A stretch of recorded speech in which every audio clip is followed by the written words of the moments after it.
Hello दोस्तों, welcome to decode Indian. I hope आप सभी अच्छे हैं। तो आज के इस लेक्चर में हम सितंबर मंथ के सभी आरबीआई सर्कुलर्स को डिटेल वे में डिस्कस करने वाले हैं।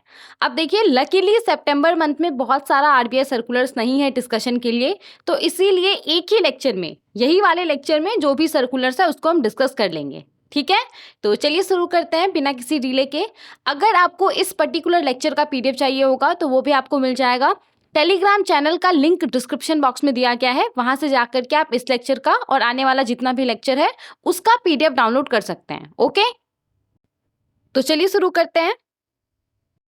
तो यहाँ पे हमारे पास जो सबसे पहला सर्कुलर है, ये सर्कुलर 6 सितंबर 2024 का है। देखिए, हमारे देश के अंदर जो रेसिडेंट इंडिविजुअल्स है उसके लिए एक बहुत ही पॉपुलर स्कीम है जिसका नाम है liberalised remittance scheme. Liberalised remittance scheme के थ्रू जो भी रेसिडेंट इंडिविजुअल्स है वो बिना किसी रिस्ट्रिक्शंस के एक लिमिट तक भारत के बाहर आसानी से भेज सकता है। तो यहाँ पे ना लिबरलाइज्ड रेमिटेंस स्कीम को लेकर के जो एडी कैटेगरी 1 बैंक्स होता है उसको मंथली बेसिस पे और डेली बेसिस पे एक रिटर्न सबमिट करना होता है CIMS पोर्टल के ऊपर। तो अब यहाँ पे क्या फैसला लिया गया है, यहाँ पे अब बोला गया है कि एडी कैटेगरी 1 बैंक्स को जो मंथली रिटर्न सबमिट करता था, अब वो रिटर्न उसको सबमिट नहीं करना पड़ेगा, अब उसको सिर्फ डेली रिटर्न सबमिट करना पड़ेगा। तो ये पूरा फैसला लिया गया है। आई नो बहुत सारे लोग आप में से ऐसे होंगे जो बिल्कुल नए होंगे, उनको कुछ भी समझ में नहीं आ रहा होगा, तो डोंट वरी, हम इसको अच्छे से पढ़ेंगे। वैसे तो पहले भी हम लिबरलाइज्ड रेमिटेंस स्कीम को डिस्कस कर चुके हैं, लेकिन क्योंकि बहुत सारे लोग नए हैं तो हम पहले लिबरलाइज्ड रेमिटेंस स्कीम है क्या, इसका जो इंपॉर्टेंट प्रोविजंस है उसको देख लेंगे जिसके ऊपर आपसे क्वेश्चंस पूछा जा सकता है। उसके बाद हम इस सर्कुलर के ऊपर आएंगे तो आपको सर्कुलर आसानी से समझ में आ जाएगा। ठीक है, देखिए, अगर हम लिबरलाइज रेमिटेंस स्कीम के बारे में बात करें ना, तो 2004 से पहले अगर किसी व्यक्ति को भारत के बाहर पैसा भेजना होता था तो उसके लिए जो पूरा प्रोसेस था वो बहुत ही ज़्यादा कॉम्प्लिकेटेड था, बहुत ही ज़्यादा टाइम कंज्यूमिंग था और उसमें रिजर्व बैंक ऑफ इंडिया का बहुत सारा अप्रूवल चाहिए होता था। अब इतना रिस्ट्रिक्शंस क्यों था? तो जाहिर सा बात है कि आप अगर भारत के बाहर पैसा भेजेंगे तो क्या हो रहा है कि पहले जो हमारा इंडियन करेंसी है वो जिस भी देश में आप भेज रहे हैं उस देश की करेंसी में कन्वर्ट हो रहा है, उसके बाद आप भेज रहे हैं। तो इससे क्या होता है कि हमारा जो फॉरेन एक्सचेंज रिजर्व है वो कम होता है, जो हमारा फॉरेन रिजर्व है वो कम होता है। तो यहाँ पे अचानक से हमारा फॉरेन रिजर्व कम ना हो जाए, वो एक लेवल तक मेंटेन रहे, इस चीज को ध्यान में रखते हुए पहले बहुत सारे रिस्ट्रिक्शंस था भारत के बाहर अगर आपको पैसा भेजना है तो उसके लिए। अब इसमें होता क्या था ना कि जो जेन्युइन पर्पस से भारत के बाहर पैसा भेजना चाहता था उसको बहुत दिक्कत होता था। तो इस समस्या को दूर करने के लिए 2004 में लिबरलाइज्ड रेमिटेंस स्कीम को लॉन्च किया गया। लिबरलाइज्ड रेमिटेंस स्कीम का नाम से आपको समझ में आ जाएगा।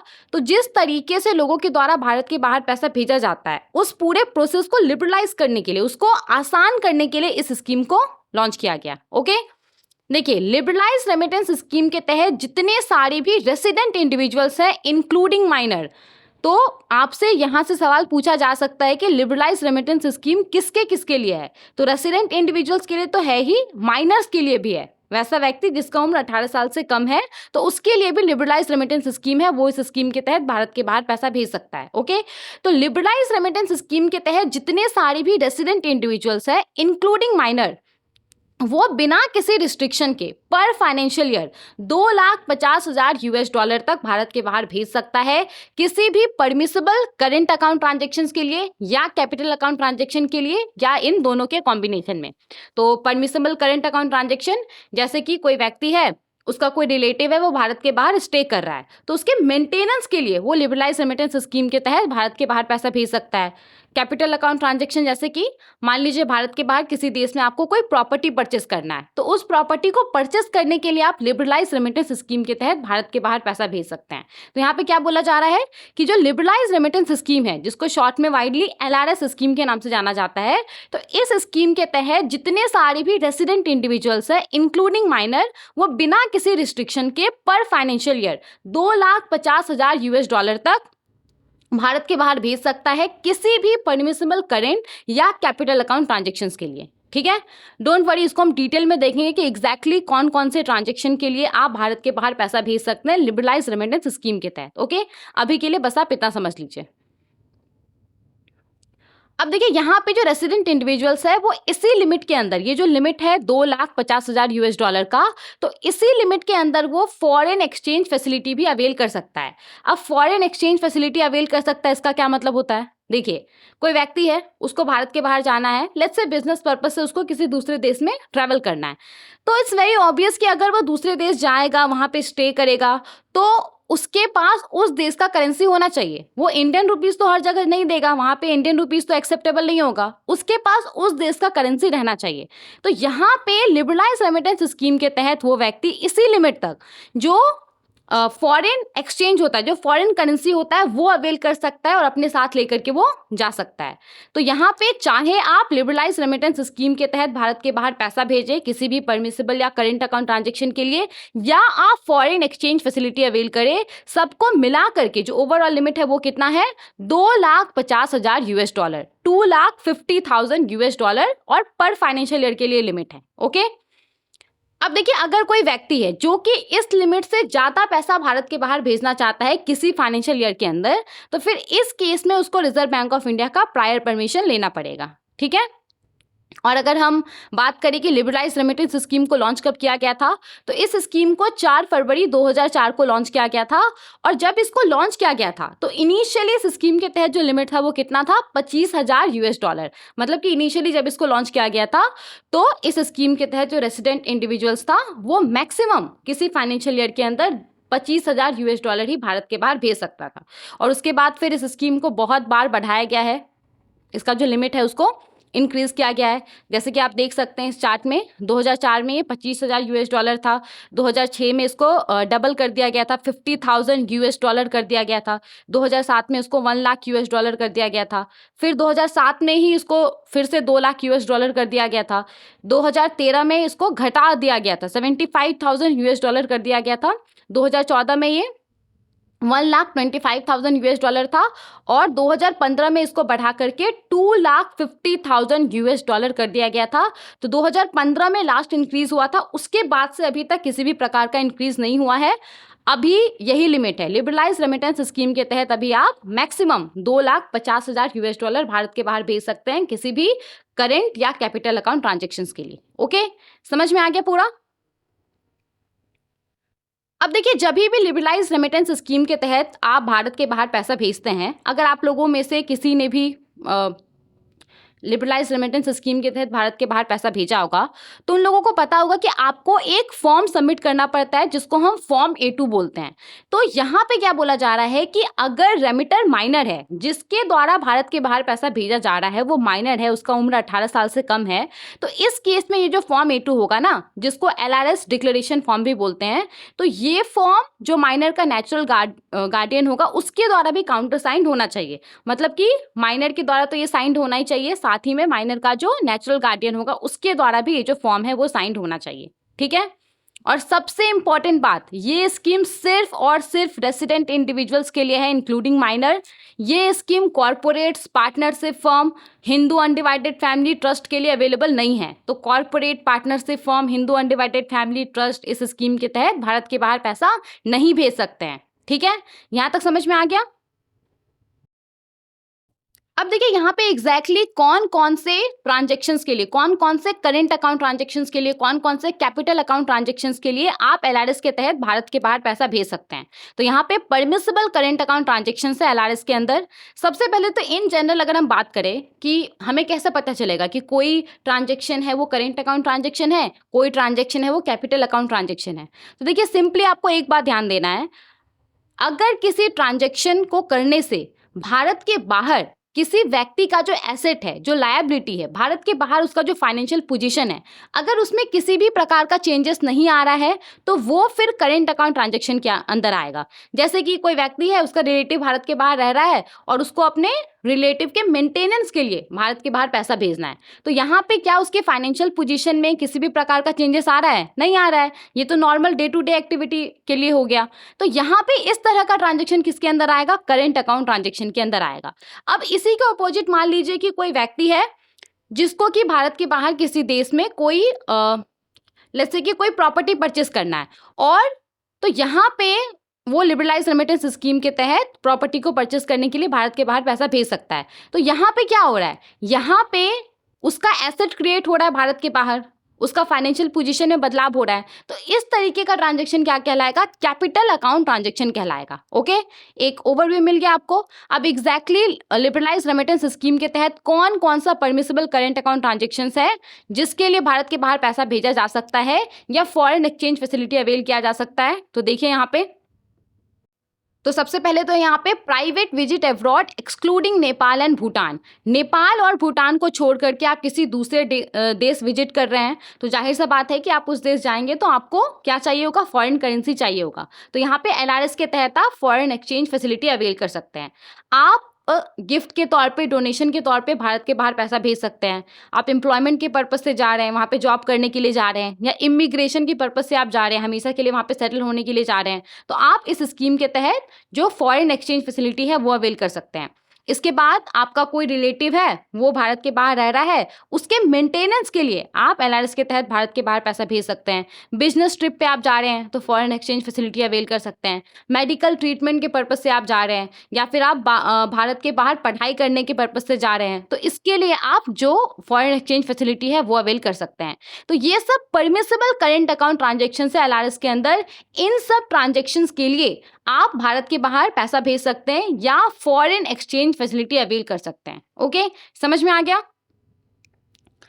अब देखिए यहाँ पे परमिसिबल कैपिटल अकाउंट ट्रांजेक्शन्स है, मतलब कौन कौन से कैपिटल अकाउंट ट्रांजेक्शन्स के लिए आप लिबरलाइज रेमिटेंस स्कीम के तहत भारत के बाहर पैसा भेज सकते हैं। तो भारत के बाहर किसी देश में किसी बैंक के पास आपका कोई फॉरेन करेंसी अकाउंट ओपन है तो उस अकाउंट में आप एलआरएस के तहत पैसा भेज सकते हैं। भारत के बाहर किसी देश में आपको कोई प्रॉपर्टी परचेस करना है तो उस प्रॉपर्टी को परचेस करने के लिए आप इस स्कीम के तहत भारत के बाहर पैसा भेज सकते हैं। भारत के बाहर के शेयर, सिक्योरिटीज, म्यूचुअल फंड में इन्वेस्टमेंट के लिए आप पैसा भेज सकते हैं। भारत के बाहर किसी देश में आपको होली ओन सब्सिडरीज या जॉइंट वेंचर सेटअप करना है, उसके लिए आप इस स्कीम के तहत पैसा भेज सकते हैं। इन सब के अलावा कोई रिलेटिव है जो कि एनआरआई है और कंपनीज एक्ट 2013 के अंदर वो एज अ रिलेटिव है आपका, ओके, रिलेटिव के तौर पे वो डिफाइंड है, तो यहाँ पे उसको आप इंडियन रुपीज में लोन प्रोवाइड कर सकते हैं लिबरलाइज रेमिटेंस स्कीम के तहत। तो ये सब यहाँ पे परमिसिबल कैपिटल अकाउंट ट्रांजेक्शन है जिसके लिए आप एलआरएस के तहत भारत के बाहर पैसा भेज सकते हैं। ओके, आई होप आपको ये जो पूरा लिबरलाइज रेमिटेंस स्कीम है वो समझ में आ गया होगा। और कहीं से भी आपसे अगर किसी भी एग्जाम में क्वेश्चन पूछा जाता है स्टैटिक पॉइंट के ऊपर तो आप उसको कर लेंगे। ओके, अब हम आते हैं अपने सर्कुलर के ऊपर कि सर्कुलर में क्या बोला जा रहा है। ओके, तो देखिए यहाँ पे बोला जा रहा है कि 22 दिसंबर 2023 के आरबीआई के एक सर्कुलर के हिसाब से जो भी एडी कैटेगरी 1 बैंक्स है उसके लिए ये रिक्वायर है, मतलब पहले था ये रिक्वायर कि उसके द्वारा एलआरएस के तहत जो भी एप्लीकेशन रिसीव किया गया है और जितना भी फंड उसने एक्चुअल में रेमिट किया है, जितना भी फंड उसने एक्चुअल में भारत के बाहर भेजा है, उसको लेकर के जो इन्फॉर्मेशन है उसको मंथली बेसिस पे सेंट्रलाइज्ड इंफॉर्मेशन मैनेजमेंट सिस्टम के अंदर फर्निश करे। नाउ ये जो सेंट्रलाइज्ड इंफॉर्मेशन मैनेजमेंट सिस्टम है सीआईएमएस, ये है क्या, तो ये आरबीआई का नेक्स्ट जनरेशन डेटा वेयरहाउस है। डेटा वेयरहाउस होता क्या है, तो ये एक सेंट्रल रिपोजिटरी होता है जिसका इस्तेमाल किस लिए किया जाता है, तो किसी ऑर्गेनाइजेशन के अंदर अलग अलग सोर्सेज से लार्ज वॉल्यूम ऑफ डेटा को स्टोर, उसको ऑर्गेनाइज, उसको मैनेज करने के लिए डेटा वेयरहाउस का इस्तेमाल किया जाता है। तो रिजर्व बैंक ऑफ इंडिया का ये जो सेंट्रलाइज्ड इंफॉर्मेशन मैनेजमेंट सिस्टम है ये नेक्स्ट जनरेशन डेटा वेयरहाउस है। ओके, तो यहाँ पे 2023 के एक सर्कुलर के हिसाब से जो भी एडी कैटेगरी 1 बैंक्स है उसके लिए रिक्वायर था कि वो एलआरएस के तहत जितना भी लोगों से एप्लीकेशन रिसीव कर रहा है और जितना एक्चुअल में वो फंड रिमिट कर रहा है, भारत के बाहर वो भेज रहा है लोगों के बिहाफ पे, उसको लेकर के जो इन्फॉर्मेशन है उसको वो मंथली बेसिस पे सेंट्रलाइज्ड इंफॉर्मेशन मैनेजमेंट सिस्टम के अंदर फर्निश करे। ना अभी यहाँ पे ये जो इंस्ट्रक्शन है उसको रिव्यू किया गया है और अब यहाँ पे फैसला लिया गया है कि जो एडी कैटेगरी 1 बैंक्स है वो ये एलआरएस मंथली रिटर्न को सबमिट नहीं करेगा। तो यहाँ पे एडी कैटेगरी 1 बैंक्स अब एलआरएस मंथली रिटर्न सबमिट नहीं करना पड़ेगा। एलआरएस मंथली रिटर्न को यहाँ पे डिसकंटिन्यू करने का फैसला लिया गया है। ओके, तो हर मंथ के लिए किया जाता है। तो ये जो सितंबर 2024 है, ये जो रिपोर्टिंग मंथ है सितंबर 2024, तो इस मंथ से अब एडी कैटेगरी 1 बैंक्स के लिए जरूरी नहीं होगा मतलब उसको करना ही नहीं है LRS monthly return submit CIMS portal के ऊपर। ओके, तो बस ये यहाँ पे फैसला लिया गया है। और देखिए, जो भी अलग अलग रिटर्न होता है जो बैंकों के द्वारा सबमिट किया जाता है, तो उसको एक रिटर्न कोड प्रोवाइड किया जाता है उसको आइडेंटिफाई करने के लिए। तो यहाँ पे जो LRS मंथली रिटर्न है जिसको कि अभी डिसकंटिन्यू कर दिया गया है, जो कि अब AD कैटेगरी 1 बैंक्स के द्वारा सबमिट नहीं किया जाएगा, तो यहाँ पे LRS मंथली रिटर्न को लेकर के क्या रिटर्न कोड था, R089। ओके, तो इसका मतलब क्या है, इसका मतलब है कि अब AD कैटेगरी 1 बैंक्स अब से सिर्फ LRS डेली रिटर्न के अंदर ट्रांजैक्शन वाइज इंफॉर्मेशन को अपलोड करेगा CIMS पोर्टल के ऊपर। मतलब कि जो इंडिविजुअल रेमिटेंसेस का डिटेल्स होता है उसको ये CIMS पोर्टल के ऊपर LRS डेली रिटर्न के अंदर सबमिट करेगा। अब कब सबमिट करेगा ये, तो जैसे कि मान लीजिए आज लेट्स से कि वैसे तो आज 7 तारीख है, मान लीजिए क्या 7 अक्टूबर है। ओके, तो यहाँ पे 7 अक्टूबर को लेट्स से कि कोई कस्टमर है और उसने लिबरलाइज रेमिटेंस स्कीम के तहत भारत के बाहर कुछ पैसा भेजा है, तो यहाँ पे ये जो ट्रांजेक्शन वाइज इंफॉर्मेशन है ना, ये बैंक को जो भी नेक्स्ट वर्किंग डे होगा, तो नेक्स्ट वर्किंग डे के जो बिजनेस आवर होगा उस तक CIMS पोर्टल के ऊपर सबमिट कर देना है। तो ये पूरा यहाँ पे अब से होगा। ओके, AD कैटेगरी 1 बैंक्स को अभी तक LRS मंथली रिटर्न और LRS डेली रिटर्न दोनों सबमिट करना पड़ता था CIMS पोर्टल के ऊपर, लेकिन अब यहाँ पे AD कैटेगरी 1 बैंक को LRS मंथली रिटर्न सबमिट नहीं करना पड़ेगा CIMS पोर्टल के ऊपर। अब इसको सिर्फ जो LRS डेली रिटर्न के तहत ट्रांजेक्शन वाइज इंफॉर्मेशन होता है, इंडिविजुअल रेमिटेंसेस का जो डिटेल्स होता है, वो सबमिट करना पड़ेगा CIMS पोर्टल के ऊपर। ओके, और यहाँ पे LRS डेली रिटर्न के लिए जो रिटर्न कोड है वो क्या है, R010। ओके, आई होप आपको समझ में आ गया होगा कि क्या यहाँ पे फैसला लिया गया है। अब देखिए, यहाँ पे अगर कभी AD कैटेगरी 1 बैंक्स के पास कोई इंफॉर्मेशन ही नहीं है सबमिट करने के लिए, उसके द्वारा किसी भी तरह का रेमिटेंसेस फैसिलिटेट ही नहीं कराया गया है, तो इस केस में उसको जो रिपोर्ट है वो सबमिट करना पड़ेगा, एक नील रिपोर्ट उसको यहाँ पे सबमिट करना पड़ेगा। ठीक है, तो इसी के अकॉर्डिंगली इस टॉपिक के ऊपर जो पहले सर्कुलर्स इशूड था, 2008 का एक सर्कुलर है, 2013 का एक सर्कुलर है, 2018, 2021 और 2023 का एक सर्कुलर है, तो इसके अंदर इस टॉपिक के ऊपर जो भी इंस्ट्रक्शंस था तो उसको इमीडिएट इफेक्ट से विड्रॉन माना जाएगा, इमीडिएट इफेक्ट से उसको रिपील माना जाएगा, वो अब इफेक्टिव नहीं है। ठीक है, और यहाँ पे AD कैटेगरी 1 बैंक्स को इस सर्कुलर के बारे में अपना जो क्लाइंट है उसको इन्फॉर्म करने के लिए बोला गया है। और यहाँ पे जो चेंजेस लाया गया है उसके हिसाब से master direction reporting under foreign exchange management act 1999 को लाने के लिए इसको भी अपडेट कर दिया गया है। ठीक है, और अगर हम बात करें तो यहाँ पे फॉरेन एक्सचेंज मैनेजमेंट एक्ट 1999 के सेक्शन 10 सबसेक्शन 4 और सेक्शन 11 सबसेक्शन 1 के तहत ये जो डायरेक्शंस है इस सर्कुलर के अंदर वो इशू किया गया है। और अगर किसी दूसरे लॉ के अंदर किसी परमिशन या फिर अप्रूवल के बारे में बोला गया है तो उसको ये प्रिजुडिस नहीं करता है। ठीक है, उसको ये खत्म नहीं करता है। और यहाँ पे एप्लीकेबिलिटी का बात करें तो अभी तक तो आपको समझ में आ ही गया होगा, जितना भी ऑथराइज्ड डीलर कैटेगरी 1 बैंक्स है उन सब के ऊपर ये जो सर्कुलर है वो एप्लीकेबल होगा। ओके, तो ये था पूरा सर्कुलर, आई होप आपको समझ में आ गया होगा। चलिए आगे बढ़ते हैं और नेक्स्ट सर्कुलर को देखते हैं। देखिए, यहाँ पे हमारे पास जो सर्कुलर है ये सर्कुलर 20 सितंबर 2024 का है।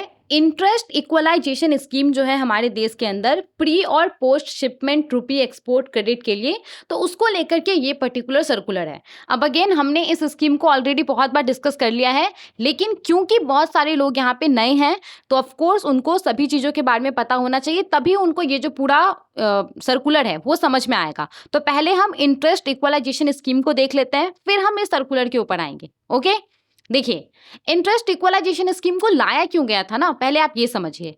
तो हमारे देश के अंदर जो एक्सपोर्टर है उनको जो कॉस्ट ऑफ क्रेडिट आता है, मतलब कि उनको जो खर्च आता है बैंक से लोन लेने में, वो काफ़ी ज़्यादा होता है अगर आप उसको कंपेयर करेंगे किसी दूसरे देश के एक्सपोर्टर से।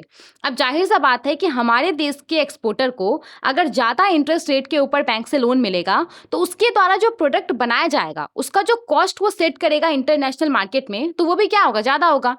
और एट द सेम टाइम दूसरे देश के अंदर जो एक्सपोर्टर है उसके द्वारा कम इंटरेस्ट रेट के ऊपर लोन लिया जाएगा, तो वो जो सेम प्रोडक्ट को डेवलप करेगा तो उसका प्राइस वो इंटरनेशनल मार्केट में क्या रखेगा, कम रखेगा। तो जाहिर सा बात है कि यहाँ पे उसका सामान ज़्यादा बिकेगा और हमारा सामान कम बिकेगा।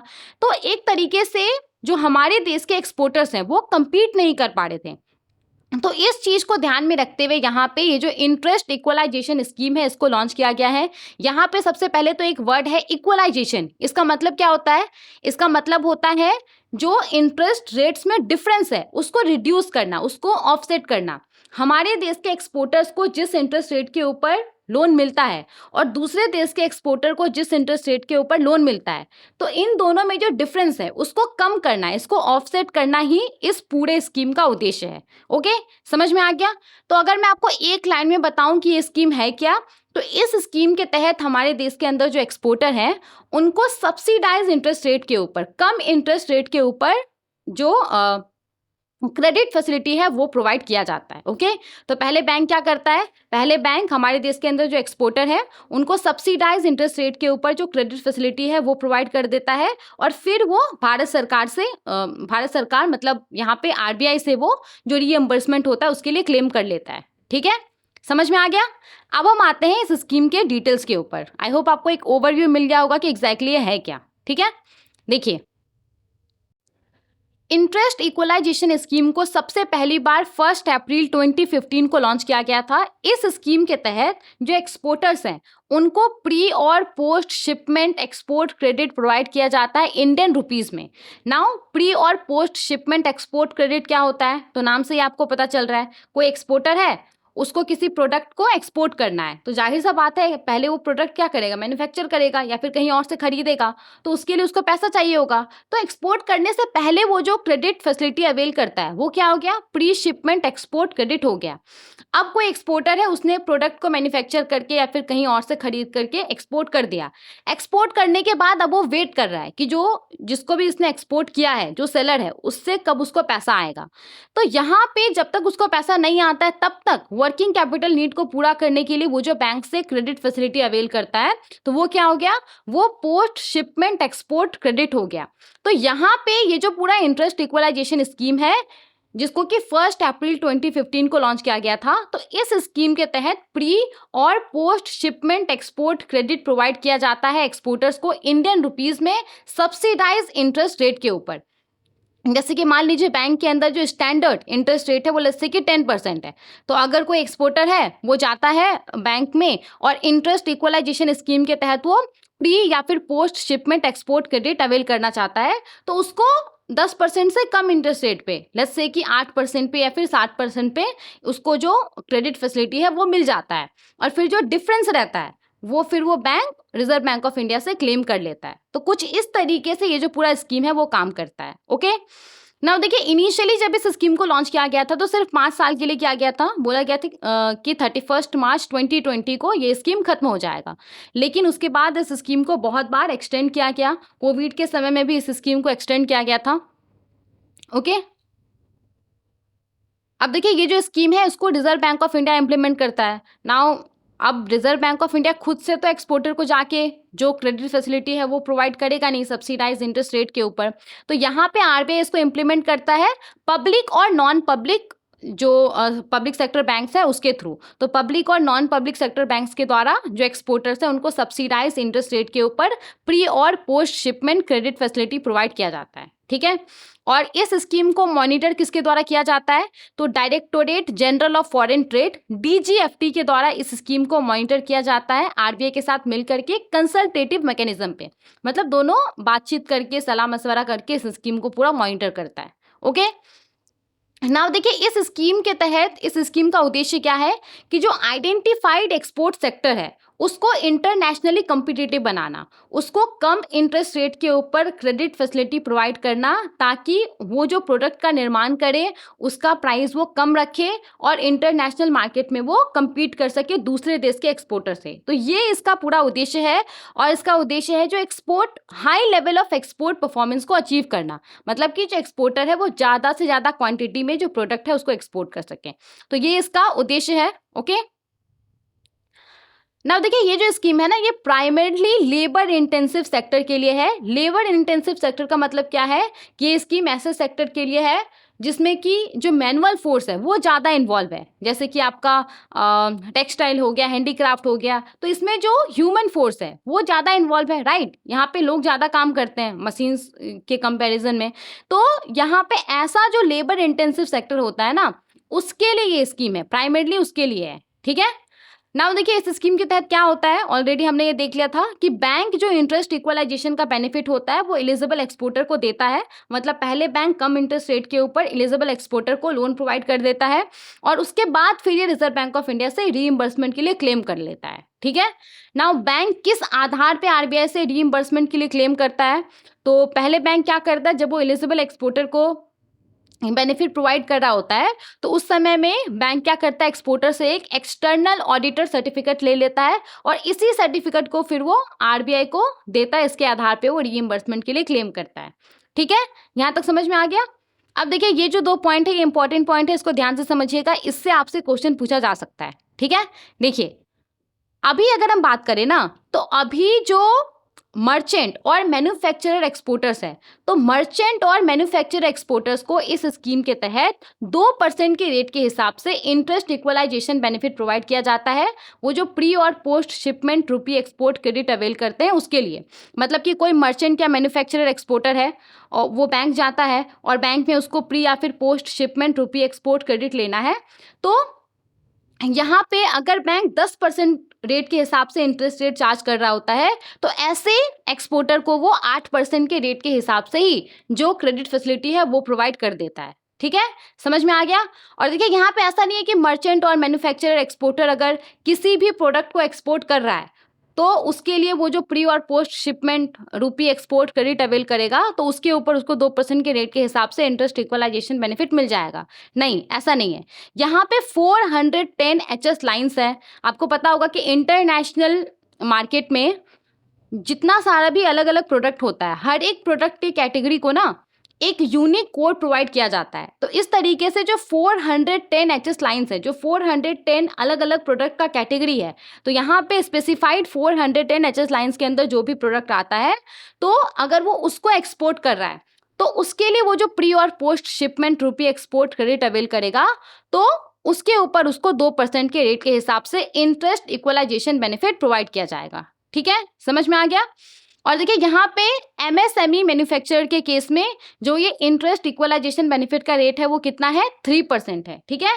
तो वो किसी भी HS लाइन के तहत कोई भी प्रोडक्ट एक्सपोर्ट करे उसको यहाँ पे 3% के रेट के हिसाब से इंटरेस्ट इक्वलाइजेशन बेनिफिट प्रोवाइड किया जाता है। सपोज कि बैंक इंटरेस्ट रेट चार्ज कर रहा है 10% के हिसाब से, तो यहाँ पे अगर कोई MSME मैन्युफैक्चरर है तो उसको 7% इंटरेस्ट रेट के ऊपर ही प्री और पोस्ट शिपमेंट रुपी एक्सपोर्ट क्रेडिट मिल जाएगा, ठीक है।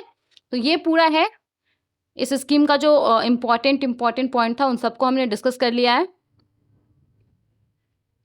अब देखिए यहाँ पे ना कुछ दिनों पहले जो भारत सरकार है, भारत सरकार ने इस स्कीम को एक्सटेंड कर दिया था। ओरिजिनली ये स्कीम 30 जून 2024 को खत्म होने वाला था। भारत सरकार ने इस स्कीम को और 2 महीने के लिए एक्सटेंड कर दिया था। जुलाई और अगस्त के लिए इस स्कीम को भारत सरकार ने एक्सटेंड कर दिया था। लेकिन यहाँ पे ये जो एक्सटेंशन हुआ था वो सिर्फ और सिर्फ जो MSME मैन्युफैक्चरर हैं, MSME मैन्युफैक्चरर एक्सपोर्टर्स है, उसके लिए इस स्कीम को एक्सटेंड किया गया था।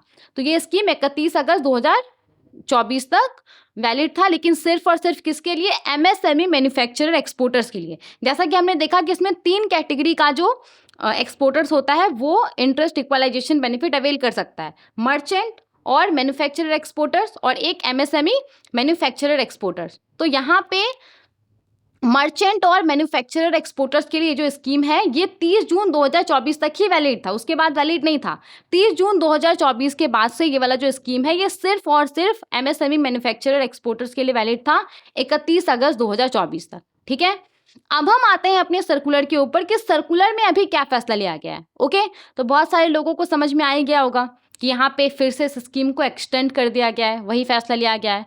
तो एग्जैक्टली यहाँ पे भारत सरकार ने क्या किया है, भारत सरकार ने ये जो पूरा इंटरेस्ट इक्वलाइजेशन स्कीम है प्री और पोस्ट शिपमेंट रुपी एक्सपोर्ट क्रेडिट के लिए उसको एक्सटेंड कर दिया है।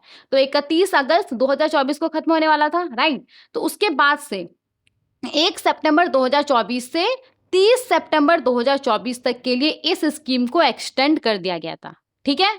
समझ में आ गया। नाउ अगेन यहाँ पे इस स्कीम को सिर्फ और सिर्फ एमएसएमई मैन्युफैक्चरर एक्सपोर्टर्स के लिए ही एक्सटेंड किया गया है। ओके, तो भारत सरकार ने यहाँ पे कुछ कुछ मॉडिफिकेशंस, कुछ कुछ क्लैरिफिकेशन दिया है इस स्कीम को लेकर के। तो सबसे पहला पॉइंट तो यहाँ पे यही है कि ये स्कीम सिर्फ और सिर्फ जो एमएसएमई मैन्युफैक्चरर एक्सपोर्टर्स है उसके लिए एक्सटेंड किया गया है। ये एक्सटेंशन सिर्फ और सिर्फ किसके लिए एप्लीकेबल है? एमएसएमई मैन्युफैक्चरर एक्सपोर्टर्स के लिए। ओके, नाउ देखिए इस स्कीम के तहत कोई एक्सपोर्टर है, उसको मैक्सिमम कितने रुपए का फाइनेंशियल सपोर्ट प्रोवाइड किया जा सकता है? तो किसी फाइनेंशियल ईयर के अंदर किसी एक्सपोर्टर को इस स्कीम के तहत मैक्सिमम 10 करोड़ रुपए का जो फाइनेंशियल सपोर्ट है वो प्रोवाइड किया जा सकता है। तो यहाँ पे एनुअल नेट सबमेंशन अमाउंट के ऊपर कैप लगा हुआ है 10 करोड़ रुपीस पर importer exporter code for a given financial year. सबसे पहले तो यहाँ पे इंपोर्टर एक्सपोर्टर कोड क्या होता है? देखिए, इंपोर्टर एक्सपोर्टर कोड जिसको आईएसी बोला जाता है, ये सिंपली एक यूनिक आइडेंटिफिकेशन नंबर होता है जिसको कि इशू किया जाता है इंपोर्टर को, एक्सपोर्टर को। किसके द्वारा इशू किया जाता है? तो डीजीएफटी के द्वारा इसको इशू किया जाता है, directorate general of foreign trade. और अगर आपको इंटरनेशनल ट्रेड में इंगेज होना है, अगर आपको इंपोर्टर के तौर पे या फिर एक्सपोर्टर के तौर पे इंटरनेशनल ट्रेड के अंदर इंगेज होना है, तो यहाँ पे आपके पास ये जो इम्पोर्ट एक्सपोर्ट कोड है वो आपके पास रहना चाहिए। ओके, तो यहाँ पे क्या बोला जा रहा है कि किसी फाइनेंशियल ईयर के अंदर पर इंपोर्टर एक्सपोर्टर कोड मैक्सिमम कितना जो नेट सबमेंशन अमाउंट है वो हो सकता है? 10 करोड़ हो सकता है। मतलब कि किसी एक्सपोर्टर को किसी फाइनेंशियल ईयर के अंदर मैक्सिमम 10 करोड़ रुपए का ही फाइनेंशियल सपोर्ट प्रोवाइड किया जा सकता है। इसको दूसरे वे में अगर आप समझेंगे तो इसका मतलब ये भी है कि बैंक पर importer exporter code maximum 10 crore रुपया ही किसी फाइनेंशियल ईयर के लिए रिजर्व बैंक ऑफ इंडिया से क्लेम कर सकता है। ठीक है, समझ में आ गया? अब देखिए यहाँ पे एमएसएमई मैन्युफैक्चरर एक्सपोर्टर्स के केस में ये जो लिमिट है वो कितना है? 5 करोड़ पर इंपोर्टर एक्सपोर्टर कोड है। मतलब कि अगर कोई एमएसएमई मैन्युफैक्चरर एक्सपोर्टर है तो उसको किसी फाइनेंशियल ईयर के अंदर मैक्सिमम 5 करोड़ रुपए का ही जो फाइनेंशियल सपोर्ट है वो प्रोवाइड किया जा सकता है। और यहाँ पे ये जो फाइनेंशियल सपोर्ट है वो कब तक उसको प्रोवाइड किया जा सकता है? तो 30 सितंबर 2024 तक। मतलब देखिए सिंपली 1 अप्रैल 2024 से लेकर के, क्योंकि ये स्कीम 30 सितंबर 2024 तक वैलिड था, तो यहाँ पे 1 अप्रैल 2024 से लेकर के 30 सितंबर 2024 तक एमएसएमई मैन्युफैक्चर एक्सपोर्टर को मैक्सिमम इस स्कीम के तहत 5 करोड़ रुपए का ही जो फाइनेंशियल सपोर्ट है वो प्रोवाइड किया जा सकता था। ओके, तो मैक्सिमम इतना ही अमाउंट जो बैंक है वो रिजर्व बैंक ऑफ इंडिया से इतने ही अमाउंट के लिए जो रीइंबर्समेंट होता है वो क्लेम कर सकता था। ठीक है, आई होप आपको ये पॉइंट समझ में आ गया होगा। चलिए आगे बढ़ते हैं और दूसरे पॉइंट को देखते हैं। अब देखिए हमने क्या देखा था कि 30 जून 2024 के बाद से ये जो स्कीम है इसको एमएसएमई मैन्युफैक्चर एक्सपोर्टर्स के लिए ही सिर्फ एक्सटेंड किया गया था, राइट? तो यहाँ पे 30 जून 2024 तक इस स्कीम के तहत नॉन एमएसएमई कैटेगरी के अंदर जो मैन्युफैक्चरर एक्सपोर्टर्स और मर्चेंट एक्सपोर्टर्स था तो उसको मैक्सिमम पर आईएसी 2.5 करोड़ का ही जो फाइनेंशियल सपोर्ट है वो प्रोवाइड किया जा सकता था। मतलब कि 30 जून 2024 तक के लिए इस डेट तक जो बैंकों के द्वारा मैन्युफैक्चरर एक्सपोर्टर्स और मर्चेंट एक्सपोर्टर्स को सब्सिडाइज इंटरेस्ट रेट के ऊपर जो pre and post shipment export credit provide किया गया है, तो उसके लिए जो बैंक है वो इस डेट तक जो उसके द्वारा pre and post shipment export credit provide किया गया है तो इसके लिए वो रिजर्व बैंक ऑफ इंडिया से मैक्सिमम पर आईएससी 2.5 करोड़ रुपीस का ही जो फाइनेंशियल सपोर्ट है 2.5 करोड़ रुपीस तक का ही जो रीइंबर्समेंट है वो क्लेम कर सकता है। ठीक है, समझ में आ गया? तो ये सब यहाँ पे कुछ कुछ इंस्ट्रक्शंस था जिसमें चेंजेस किया गया था। इसके अलावा जो एग्जिस्टिंग इंस्ट्रक्शंस है उसमें जो भी प्रोविजन है उसमें किसी भी प्रकार का चेंजेस नहीं किया गया है। और एप्लीकेबिलिटी का अगर हम बात करें तो जितना भी स्केड्यूल कमर्शियल बैंक है excluding regional rural banks, primary urban cooperative banks, state cooperative bank, schedule bank जिसके पास एडी कैटेगरी 1 का लाइसेंस है, एग्जिम बैंक, तो इन सब के ऊपर जो ये सर्कुलर है वो एप्लीकेबल होगा। ठीक है, समझ में आ गया? चलिए आगे बढ़ते हैं और दूसरे सर्कुलर को देखते हैं। देखिए यहाँ पे हमारे पास जो सर्कुलर है ये सर्कुलर 30 सितंबर 2024 का है। हम सबको पता है कि अगर हमारे पास गोल्ड है तो हम इसको बैंक में गिरवी रख करके इसके अगेंस्ट में लोन ले सकते हैं, राइट? तो यहाँ पे बैंकों के द्वारा गोल्ड ऑर्नामेंट और ज्वेलरी के अगेंस्ट में लोगों को जो लोन प्रोवाइड किया जाता है उसके अंदर कुछ कुछ इरेगुलर प्रैक्टिसेस को ऑब्जर्व किया गया है रिजर्व बैंक ऑफ इंडिया के द्वारा। किस तरह का इरेगुलर प्रैक्टिसेस को ऑब्जर्व किया गया है? तो यहाँ पे जो गोल्ड का वैल्यूएशन हो रहा था वो सही से नहीं हो रहा था, जितना लोन देना चाहिए गोल्ड के अगेंस्ट में उससे ज़्यादा लोन दिया जा रहा था, डॉक्यूमेंटेशन अच्छे से नहीं किया जा रहा था। तो ये सब कुछ कुछ इरेगुलर प्रैक्टिसेस को रिजर्व बैंक ऑफ इंडिया ने ऑब्जर्व किया है। तो ये जो पर्टिकुलर सर्कुलर है ना, ये सर्कुलर थोड़ा डिस्कशन वाला है, थोड़ा समझने वाला है, ठीक है। तो चलिए देखते हैं इसमें।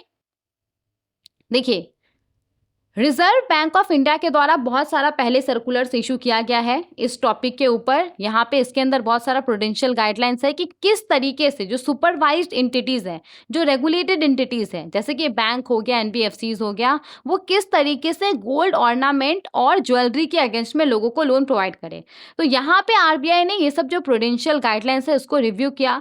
आरबीआई ने देखा कि जो सुपरवाइज्ड एंटिटीज है वो किस तरीके का जो प्रैक्टिसेस है वो अपना रहा है गोल्ड ऑर्नामेंट और ज्वेलरी के अगेंस्ट में जो वो लोन दे रहा है उसको लेकर के। अब यहाँ पे आरबीआई ने जो रिव्यू किया था और रिजर्व बैंक के द्वारा कुछ कुछ जो सेलेक्टेड सुपरवाइज्ड एंटिटीज है उसके अंदर जो ऑन साइट एग्जामिनेशन किया गया था, फिजिकल जो वहाँ पे जाकर के एग्जामिनेशन किया गया था, तो उसमें आरबीआई ने कुछ कुछ इरेगुलर प्रैक्टिसेस को देखा है। अब कौन कौन सा मेजर डेफिशिएंसी यहाँ पे आरबीआई ने ऑब्जर्व किया है, कौन कौन सा मेजर कमियां आरबीआई ने ऑब्जर्व किया है, तो यहाँ पे उसके बारे में बताया गया है। टोटल 6, इसको हम ध्यान से देख लेते हैं। देखिए, सबसे पहले तो यहाँ पे जो बैंक है, बैंक के द्वारा जो थर्ड पार्टीज का इस्तेमाल करके बोरोवर को फाइंड आउट किया जा रहा था, जो गोल्ड है, गोल्ड का वैल्यूएशन किया जा रहा था, तो उसमें कुछ कुछ डेफिशिएंसी देखा गया था, उसमें कुछ कुछ जो इरेगुलर प्रैक्टिसेस है वो देखा गया था। इसके अलावा कस्टमर के प्रेजेंस के बिना ही गोल्ड का वैल्यूएशन किया जा रहा था। इसके अलावा जो ड्यू डिलिजेंस होता है, कस्टमर का जो बैकग्राउंड था, उसका जो क्रेडिट वर्दीनेस था, उसको चेक किए बिना उसको लोन प्रोवाइड किया जा रहा था। और उसको जो लोन प्रोवाइड किया जा रहा था तो उसका एंड यूज को चेक नहीं किया जा रहा था कि वो जिस चीज के लिए बोल करके लोन लिया गया है क्या एक्चुअल में उसी पर्पस के लिए जो लोन है, जो अमाउंट है उसका इस्तेमाल किया जा रहा है। तो इसमें कुछ कुछ यहाँ पे डेफिशिएंसी देखा गया। इन सब के अलावा अगर कोई कस्टमर डिफॉल्ट करता था, उसने गोल्ड ऑर्नामेंट या ज्वेलरी के अगेंस्ट में लोन लिया और अब उसने डिफॉल्ट किया, तो जो गोल्ड ऑर्नामेंट और गोल्ड ज्वेलरी का ऑक्शन होता था उसमें ट्रांसपेरेंसी नहीं था। इन सब के अलावा जो एलटीवी का मॉनिटरिंग होता है वो भी अच्छे से नहीं हो रहा था। एलटीवी क्या होता है? Loan to value ratio. अब ये है क्या? देखिए, जो गोल्ड है ना, गोल्ड का जो टोटल वैल्यू है ना, उसके अगेंस्ट में कितना लोन दिया जा रहा है, यही होता है लोन टू वैल्यू रेशियो। जैसे कि मान लीजिए कि आपके पास कुछ सोना है, आप बैंक में लेकर के गए उसको और उसका वैल्यू 1 लाख है, और लेट्स से कि बैंक ने वो अपने पास गिरवी रख लिया और उसके अगेंस्ट में आपको लेट्स से कि 80,000 रुपये लोन दे दिया। तो यहाँ पे जो लोन टू वैल्यू रेशियो वो कितना है? 80% है। तो यहाँ पे लोन टू वैल्यू रेशियो का जो मॉनिटरिंग है उसमें डेफिशिएंसी पाया गया था। अब देखिए, ये बहुत ही ज़्यादा इंपॉर्टेंट होता है। मान लीजिए कि आपने 1 लाख रुपए की वैल्यू का जो गोल्ड है वो बैंक में जमा किया, ओके, और बैंक ने उसके अगेंस्ट में आपको 90,000 रुपये लोन दिया, लेट्स से कि 95,000 रुपीज़ लोन दे दिया। तो अब यहाँ पे गोल्ड का प्राइस अगर थोड़ा सा भी नीचे जाएगा और कस्टमर अगर डिफॉल्ट करेगा तो बैंक तो गोल्ड को बेचेगा तो उसको पूरा पैसा रिकवर नहीं हो पाएगा, राइट। तो यहाँ पे जो लोन टू वैल्यू रेशियो है उसको मॉनिटर करना बहुत ही ज़्यादा इंपॉर्टेंट है। लेकिन यहाँ पे लोन टू वैल्यू रेशियो को मॉनिटर करने में यहाँ पे डेफिशिएंसी पाया गया। इन सब के अलावा आपको पता होगा कि बैंक के अंदर जो अलग अलग लोन होता है उसके लिए जो लोन जितना रिस्की होता है उसके लिए उतना पैसा अलग से कैपिटल के तौर पे रखा जाता है। तो ये जो गोल्ड लोन है ना, गोल्ड लोन के लिए जितना रिस्क वेट असाइन किया जाना चाहिए उतना रिस्क वेट असाइन नहीं किया जा रहा था। तो ये सब कुछ कुछ मेजर डेफिशिएंसी आरबीआई ने ऑब्जर्व किया है जब आरबीआई के द्वारा जो यहाँ पे एग्जामिनेशन किया गया, ऑन साइट एग्जामिनेशन किया गया, जो आरबीआई के द्वारा रिव्यू किया गया उसमें, ओके। तो यहाँ पे जो भी डेफिशिएंसी को आरबीआई ने ऑब्जर्व किया है उसको दूर करने के लिए एक एडवाइजरी जारी किया है जो भी सुपरवाइज्ड एंटिटीज है उसके लिए। तो यहाँ पे जितना भी सुपरवाइज्ड एंटिटीज है उसको बोला गया है कि गोल्ड लोन को लेकर के उसका जो पॉलिसीज है, जो प्रोसेसेस है, जो प्रैक्टिसेस है, उसको वो कंप्रेहेंसिवली रिव्यू करे और गैप्स को आइडेंटिफाई करे जो यहाँ पे इसके द्वारा जो इरेगुलर प्रैक्टिसेस है उसको अपनाया जा रहा है, जो डेफिशिएंसी है उसको यहाँ पे आइडेंटिफाई करने के लिए बोला गया है। और स्पेशली जो हमने अभी 6 डेफिशिएंसी को देखा था, तो यहाँ पे उसको आइडेंटिफाई करने के लिए बोला गया है और उसको ठीक करने के लिए टाइम बाउंड मैनर में एप्रोप्रिएट रेमेडियल मेजर अपनाने के लिए बोला गया है, जितना भी सुपरवाइज एंटिटीज है उसको। और खास करके यहाँ पे वैसे कुछ सुपरवाइज एंटिटीज जिसका जो गोल्ड लोन पोर्टफोलियो है उसमें काफ़ी ज़्यादा ग्रोथ देखने को मिला है, तो वैसे कुछ सुपरवाइज एंटिटीज को बोला गया है कि वो अपने गोल्ड लोन पोर्टफोलियो को क्लोजली मॉनिटर करें। ओके। और देखिए बहुत बार क्या होता है ना कि जो इंस्टीट्यूशंस रहता है, जो लैंडिंग इंस्टीट्यूशंस रहता है, वो कुछ टास्क या कुछ फंक्शन वो किसी दूसरे कंपनी को दे देता है करने के लिए, किसी दूसरे सर्विस प्रोवाइडर को वो करने के लिए दे देता है। जैसे कि मान लीजिए जो गोल्ड है, गोल्ड का वैल्यूएशन का जो काम है वो उसने किसी दूसरे कंपनी को दे दिया, तो उसको हम लोग क्या बोलते हैं, उसको हम लोग आउटसोर्स्ड एक्टिविटीज बोलते हैं। और यहाँ पे बहुत बार लैंडिंग इंस्टीट्यूशंस के द्वारा थर्ड पार्टी सर्विस प्रोवाइडर का भी इस्तेमाल किया जाता है। तो यहाँ पे बोला जा रहा है ना कि लैंडिंग इंस्टीट्यूशंस के पास जो बैंक है, जो सुपरवाइज एंटिटीज है, उसके पास एडिकेट कंट्रोल होना चाहिए आउटसोर्स्ड एक्टिविटीज के ऊपर, थर्ड पार्टी सर्विस प्रोवाइडर के ऊपर। ठीक है। इन सब के अलावा देखिए यहाँ पे ये जो पॉइंट है वो बहुत इंपॉर्टेंट है। इसी पॉइंट से आपसे क्वेश्चन पूछा जा सकता है। यहाँ पे जो भी हमने डेफिशिएंसी के बारे में बात किया, तो उन डेफिशिएंसी को दूर करने के लिए सुपरवाइज्ड एंटिटीज के द्वारा जो भी एक्शन लिया जाएगा, तो उस एक्शन को यहाँ पे रिजर्व बैंक का जो सीनियर सुपरवाइजरी मैनेजर है उसको इन्फॉर्म करना होगा within 3 months of the date of the circular. तो जिस डेट को ये सर्कुलर इशू किया गया है उसके 3 महीने के अंदर जो भी यहाँ पे सुपरवाइज्ड एंटिटीज है उसके द्वारा जो भी एक्शन लिया जाएगा डेफिशिएंसी को दूर करने के लिए, तो वो यहाँ पे उसको इन्फॉर्म करना होगा रिजर्व बैंक का सीनियर सुपरवाइजरी मैनेजर को। ओके। अब देखिए यहाँ पे अगर किसी रेगुलेटरी गाइडलाइंस का नॉन कंप्लायंस होता है तो रिजर्व बैंक ऑफ इंडिया उसको सीरियसली लेगा और रिजर्व बैंक ऑफ इंडिया उसके अगेंस्ट में, कोई भी सुपरवाइज एंटिटीज के अगेंस्ट में जो कि रेगुलेटरी गाइडलाइंस का नॉन कंप्लायंस करता है, तो उसके अगेंस्ट में सुपरवाइजरी एक्शन भी कंडक्ट किया जा सकता है। ठीक है। और ये जो सर्कुलर है वो इमीडिएट इफेक्ट से प्रभावी हो जाएगा। ओके। अब देखिए ये पूरा सर्कुलर था, लेकिन यहाँ पे रिजर्व बैंक ऑफ इंडिया के द्वारा जो सेलेक्टेड सुपरवाइज्ड एंटिटीज है उसके अंदर जो गोल्ड लोन को रिव्यू किया गया, तो उस दौरान आरबीआई ने बहुत सारे डेफिशिएंसी को ऑब्जर्व किया और उसका एक पूरा इलिस्ट्रेटिव लिस्ट यहाँ पे दिया गया है। मतलब थोड़ा डिटेल में यहाँ पे बताया गया है कि किस तरह का जो डेफिशिएंसी है वो यहाँ पे ऑब्जर्व किया गया है, किस तरीके का जो इरेगुलर प्रैक्टिसेस है वो यहाँ पे ऑब्जर्व किया गया है। तो बहुत डिटेल में नहीं जाएंगे, लेकिन क्योंकि ये हमारे सर्कुलर का पार्ट है इसीलिए हम इसको थोड़ा सा देख लेते हैं। ठीक है। देखिए सबसे पहले तो सुपरवाइज्ड एंटिटीज के द्वारा जो गोल्ड लोन ऑफर किया जा रहा था फिनटेक एंटिटीज और बिजनेस कॉरेस्पोंडेंट के साथ पार्टनरशिप करके, तो यहाँ पे कौन कौन सा डेफिशिएंसी देखा गया है। तो सबसे पहले तो कस्टमर के एब्सेंस में जो गोल्ड का वैल्यूएशन है वो किया जा रहा था। इसके बाद जो बिजनेस कॉरेस्पोंडेंट है वो खुद से गोल्ड का जो वैल्यूएशन है वो कर रहा था, खुद से वो कस्टमर का जो क्रेडिट वर्दीनेस है उसको चेक कर रहा था। इन सब के अलावा बिजनेस कॉरेस्पोंडेंट के पास ही जो गोल्ड है उसको स्टोर करके रखा जा रहा था। इन सब के अलावा जो ब्रांच में गोल्ड को ट्रांसफर किया जा रहा था, तो एक तो इसमें काफी टाइम लगाया जा रहा था और जिस तरीके से किया जा रहा था वो सिक्योर नहीं था, लैक ऑफ सिक्योरिटी के साथ उसको ट्रांसफर किया जा रहा था। इन सब के अलावा जो फिनटेक है, फिनटेक के थ्रू ही जो कस्टमर है उसका केवाईसी किया जा रहा था। और बहुत बार क्या हो रहा था, बहुत बार बैंक अपने इंटरनल अकाउंट का इस्तेमाल करके जो लोन का डिसबर्समेंट है वो कर रहा था और इंटरनल अकाउंट का इस्तेमाल करके ही जो लोन का रीपेमेंट है वो भी हो रहा था। तो यहाँ पे ये सब कुछ डेफिशिएंसी पाया गया था। इसके बाद देखिए यहाँ पे जो समय समय पे एलटीवी का मॉनिटरिंग होता है, लोन टू वैल्यू का मॉनिटरिंग होता है, तो उसके लिए यहाँ पे जो सुपरवाइज एंटिटीज है उसके पास रोबस्ट सिस्टम नहीं था, जिसकी वजह से क्या हो रहा था, बहुत बार जो रेगुलेटरी एलटीवी सीलिंग है उसका ब्रीच हो जा रहा था। जैसे कि मतलब मान लीजिए कि अभी जो रेगुलेटरी एलटीवी सीलिंग है वो लेट्स से कि 75% का है, मतलब कि लोन का टोटल वैल्यू का मैक्सिमम 75% ही जो लोन है वो प्रोवाइड किया जा सकता है। लेकिन यहाँ पे जो सुपरवाइज एंटिटीज है बहुत सारे केसेस में क्या कर रहा था, इससे ज़्यादा जो लोन है वो प्रोवाइड कर दे रहा था। अब जाहिर सा बात है कि अगर कस्टमर डिफॉल्ट करेगा तो गोल्ड को सेल करके पूरा पैसा रिकवर नहीं हो पाएगा, राइट। तो यहाँ पे इन सब चीज़ों को ऑब्जर्व किया जा रहा था। इसके अलावा यहाँ पे जैसे कि पहले ही हमने देखा कि गोल्ड लोन के लिए जो रिस्क वेट असाइन किया जा रहा था वो सही से नहीं किया जा रहा था। इन सब के अलावा नॉन एग्रीकल्चर लोन्स को यहाँ पे जो प्रोवाइड किया जा रहा था, नॉन एग्रीकल्चर के लिए जो गोल्ड लोन प्रोवाइड किया जा रहा था, तो इसमें फंड का जो एंड यूज है उसको नहीं देखा जा रहा था कि फंड का इस्तेमाल आखिर कहाँ पे किया जा रहा है। इन सब के अलावा एग्रीकल्चर गोल्ड लोन जो प्रोवाइड किया जा रहा था, तो उसमें लैक ऑफ प्रूफ और प्रॉपर डॉक्यूमेंटेशन नहीं पाया गया, प्रॉपर उसका डॉक्यूमेंटेशन नहीं हो रहा था। ओके, तो ये सारा जो डेफिशिएंसी है ये यहाँ पे पाया गया था। इन सब के अलावा यहाँ पे जो टॉप अप गोल्ड लोन्स होता है, टॉप अप गोल्ड लोन्स क्या होता है, जैसे कि मान लीजिए आपने कुछ गोल्ड बैंक में जमा किया और उसके अगेंस्ट में आपने लोन ले लिया, अब सेम गोल्ड के ऊपर आप दोबारा लोन ले रहे हैं, तो वो क्या हो जाता है, टॉप अप गोल्ड लोन हो जाता है। ओके, तो बैंक का जो कोर बैंकिंग सिस्टम है, जो लोन प्रोसेसिंग सिस्टम है, इसके अंदर इस तरह के लोन को, टॉप अप गोल्ड लोन्स को आइडेंटिफाई करने के लिए कोई प्रॉपर सिस्टम नहीं था, जिससे कि जो लोन्स का एवरग्रीनिंग होता है उसका खतरा बढ़ जाता है। राइट, मतलब लोन का एवरग्रीनिंग का क्या मतलब है कि पुराने लोन को चुकाने के लिए नया लोन दिया जा रहा है।